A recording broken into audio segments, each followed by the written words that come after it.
Welcome back, everyone. You're watching the competition week of Destiny from May 4th.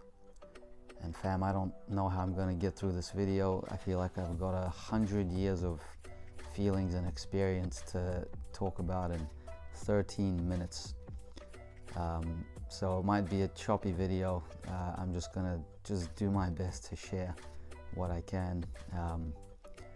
But I'm only feeling like I've returned back to earth maybe in the last couple of days after Oceania Championships. So, man, where do we begin? Where do we begin? Let's just go day by day. So, competition week, we tape it at the start. I'd done everything I could, and I planned to give it another try or two on Tuesday, which I did. We'll see how that went.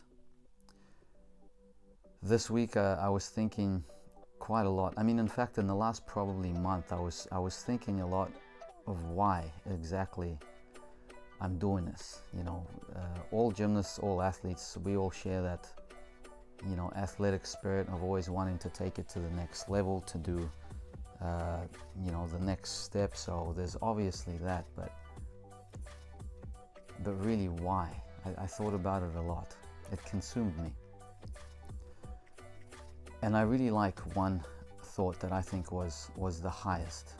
And it was to send that inspiration, to that ripple of joy to everybody that's, you know, my family, my friends, my coaches, my teammates. When we see something exciting, it gives us all that inspiration to enjoy more our sport, our training. That's the highest reason I could come up with. And it wasn't just a conceptual thought. I actually felt it. And as I stepped up to that final mat before mounting the bar, that was the thought that ran through my head. It was for everyone. Do it for everyone in this arena. Do it to make everyone happy. And perhaps that thought was a big contribution to why I somehow, how fam, I don't know how. We'll talk about it a bit. There's straight to Gaylord 6. Okay. How? Here's an analogy that I came up with. You know, sometimes you wake up like 1 minute before your alarm clock goes off. And we can say that it's like, you know, just habit. We've been waking up at the same time for so long. But sometimes, we've all had this experience. Let's say you got to go to the airport and you're going to wake up at some random time at about, I don't know, 3:23 a.m. And you wake up at like 3:22 or 3:20 without any alarm at all, right before your clock goes off. How is that possible? You know, how does the subconscious stay so locked in on something that we, in deep sleep, don't even have a sense of? And I think that same force that does that, after all the repetitions I'd put through, after all the desire and information I had given my whole body, I like to use the phrase every single cell in my body. I think it's that same force that just takes over and in a very precise manner just gets it done for you. As I jumped up to that bar, I took those 3 steps and then jump. As I'm stepping towards the bar, I remember a distinct rush going to my brain. Like, you know, you hear your favorite music, or music that gives you the, like, pins and needles through your body and gives you a rush pretty much. That same rush happened as I was jumping up to the bar. And at that moment, I assumed some sort of a background. Like, you just go into the background. Everybody knows this feeling when you're competing. And I just remember that first giant over as I changed my hand placement. I remember seeing the blue floor. I remember pulling the giant over and remember seeing the blue floor again. And the next moment that I was aware was, apparently, I'm pulling over really hard to get the giant after catching the skill. So there's a brief moment of cognition where I knew I'd done it, and then the next moment is like, wait, I have another release to do now. But I was goners. At that moment, I couldn't tell what was up, what was down. So the Gaylord 2, if you've seen it, was almost to my face. And after somehow catching it, I thought, okay, well, you're not going to score anyway. And if you try a pike Gaylord at this in this situation, you may fully well land on the bar. So we salvaged the routine. We finished it there. And the rest you've seen. I was overwhelmed. I couldn't believe it. For days, I couldn't believe it. And a funny story, one of the nights after, it was perhaps 2 nights after the event, I woke up in the middle of the night and I thought that the competition was still going to take place, and that I had hallucinated the whole thing. Fam, got a freaking whiplash there. That one hurt. So you see me take that big mat out. Landed on the big mat, and yeah, that was a head whammy. So yeah, I woke in the middle of the night and literally thought I hallucinated the whole thing, and it took me a moment to realize, no, like that the competition's done, and you did it. Because in what world, fam? In what world, if you've been following, that was a nice one, was that going to happen? Whatever world, I'm happy that it did. I'm so happy. And again, just thank you to everybody that believes in me. Probably most people believed in me more than I believed it myself. I'm pretty realistic.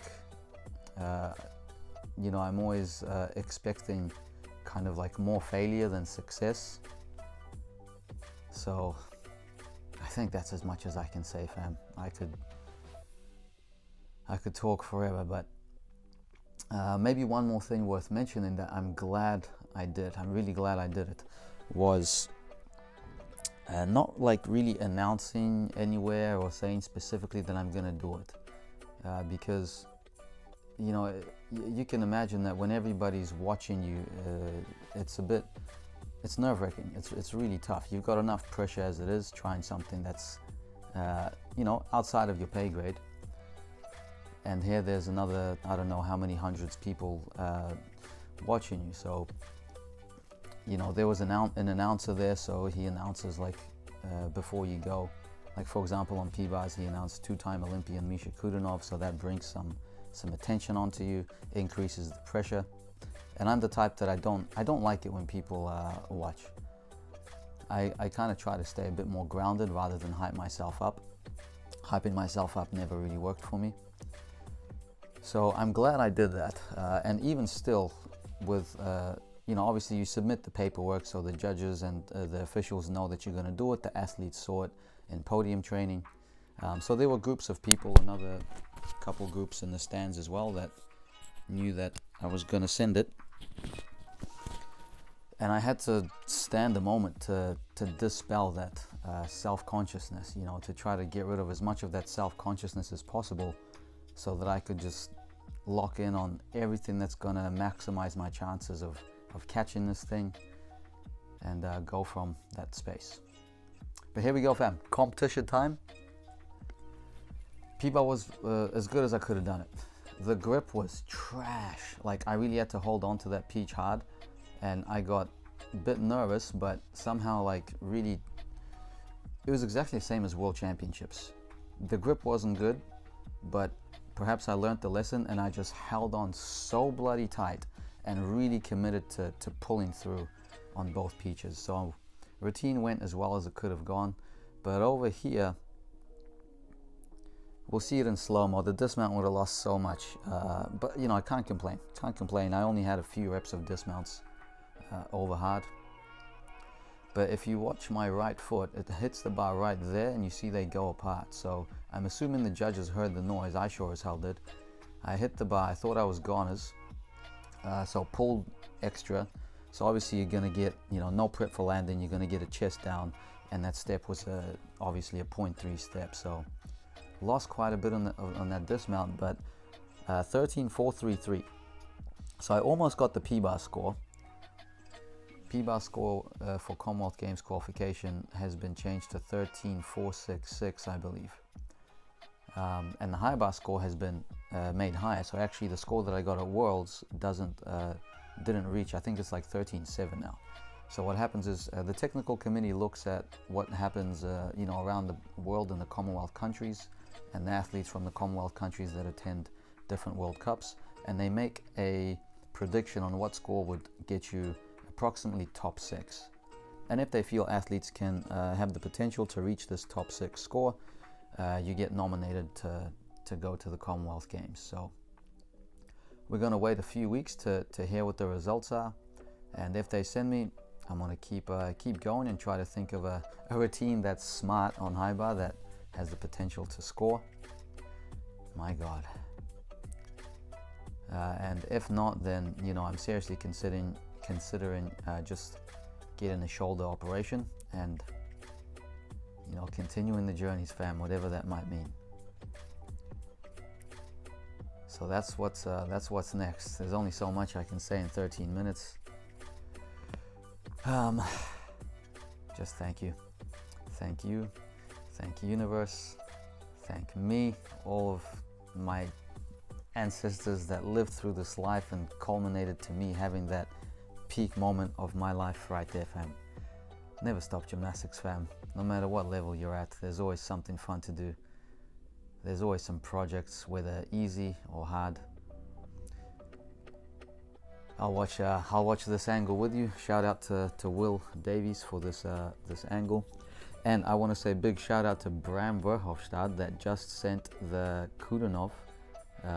Check out his YouTube channel, check out his Insta. But he's the first person I've seen try the original Koudinov, and he did a bloody great job at it.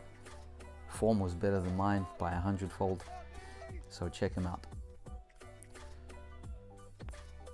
And NHK Cup, I believe Fuski got like a 15.6 and he added a Maris to his routine. So there's another routine I'm really excited to see if they play it.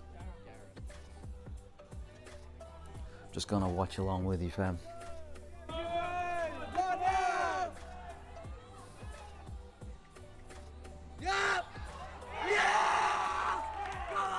Best angle right there. Legs don't look too bad. Almost a face cruncher. There's no way. Oh my God. Come on, Mish! Let's go, Mish! Come on! Oi! Yes! Oh! Yes! Let's go, Jimbo! Second time ever caught, by the way. Yes, Mish!